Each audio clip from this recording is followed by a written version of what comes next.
speaker is Geeta Perumal. Geeta Perumal, Debate Council Secretary at the Millennium School Dubai and an active debate club member, values public speaking and meaningful dialogue.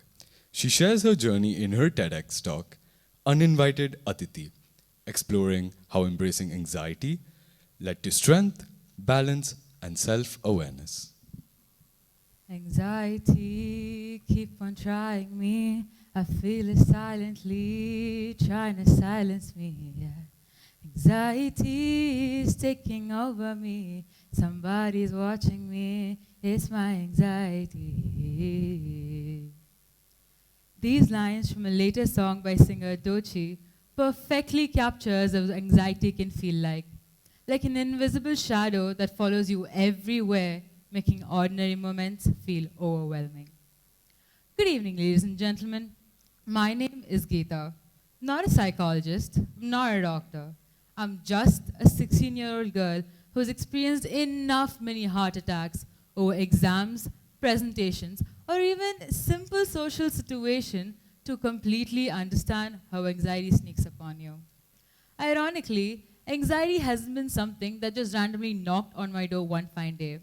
It had appeared at my moment of despair at a very young age and continued to grow older with me. Anxiety and I have known each other for a very long time. I'm 16. Anxiety, she is 9. She first showed up when I was 7 years old. I didn't invite her. She just sort of moved in, like that one relative who says they're staying just for one day and ends up staying forever. Back then, little Geeta was an energetic little ball of chaos. She took part in every competition possible. Whether or not she completed it was, let's say, not guaranteed. But one thing that really stayed in her life was Carnatic music. So there I was, backstage at the age of 7 for my first ever music performance. I've been learning since I was 3. 4 years of practice, I was ready. Until I saw the lights, the microphone, the huge crowd. And that is when anxiety made its very first appearance. My palms were sweating, my heart was racing. My mind was buffering real bad, just like when I saw this complicated integration question last week. My body thought I was facing a tiger, but I wasn't. That day, I somehow made through it. Not perfectly, of course, but small wins, right? From that day on, anxiety and I basically grew up together. This is a time when I decided to name her too. Atiti. The word Atiti means guest in the Sanskrit language. Such a respectful word for my good friend here was ironical.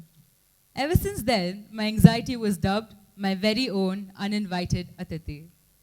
When I was 10, Atiti was 3, just a toddler, showed up during school speeches and competitions. By the time I was 13, she had learned how to talk fluently. What if you mess up? Trust me, people are going to laugh at you. And now, I'm 16, Atiti's here too. Moody, dramatic, and always ready with a sarcastic comment. You are going to give a TEDx talk? Trust me, you're going to forget everything halfway through. But here's the sad reality. Atiti isn't just my weird imaginary friend. She's a part of millions of people's lives. According to the World Health Organization, over 1 billion people are suffering from mental health disorders. About 301 million people alone are suffering with anxiety. That's nearly 4 out of every 100 people. And it's growing fast. Anxiety cases have increased by more than 55% in the last 3 decades. Well, science explains it all. When you feel something that's so life-threatening, a tiny almond-shaped part of your brain, called the amygdala, sends an alarm signal to your hypothalamus. When your body receives that signal, it's the same usual routine. Your palms sweat, your heart races, your mind, boom. This, my friend, is the fight or flight response. But the sad reality is, this same ancient brain system was designed to protect you from actual dangers, like wild animals. But today, sometimes it can't tell the difference between a tiger and a 70-mark physics paper. Recent studies from Harvard Medical School show that 1 in 3 teenagers will experience anxiety disorders before the age of 18. According to the National Institute of Mental Health, anxiety is currently the most common mental health issue among adolescents. Well, this is what it is. But the thing is, ever since I was small, and Aditi only showed up during speeches or competition. But as I grew older, she got way more creative. She showed up at every tiny moment. Yet, for a very long time, I treated her like a monster under the bed. Something to hide, something to ignore, or to feel embarrassed about. But that is when I realized something. Aditi wasn't trying to destroy me. Sometimes she was just bad at expressing concern. Aditi, in her weird way, showed up when something mattered to me.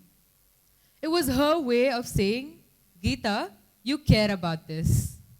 A protective instinct that just overreacts a little. But the real turning point was when I learned to talk back to her.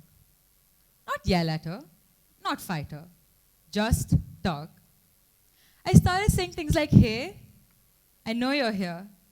I'm scared too, but I've got this. And with every passing conversation, she lost a tiny bit of power. And that's where awareness comes in. Mental health isn't something we should whisper about like it's some dark secret. If I can say I broke my arm without shame, I should also be able to say I'm anxious without fear. Your mind deserves the same care as your body. If we normalize conversations about anxiety, we make it less of a monster under the bed and more of a misunderstood roommate. Because here's a sad reality. Only 1 in 4 people who need help for mental health actually receive it. The rest are out here pretending everything is fine while their dear guests keep leading their way. I still feel anxiety. Right now, actually. My palms are sweating, my heart's beating faster than it should, and I can hear her whispering, you better not mess this up. But this time, the difference is I'm not letting her hold the mic anymore. Aditi might have grown up with me, but I've grown too. So instead of letting her write my story, I write it myself. So the next time your lovely guests come knocking on your door, don't slam it, open it, acknowledge it. Give them a chair in the corner, but keep the mic for yourself. Because anxiety may walk beside us, but it never gets to lead us. Thank you. Thank you, Ms. Perumal.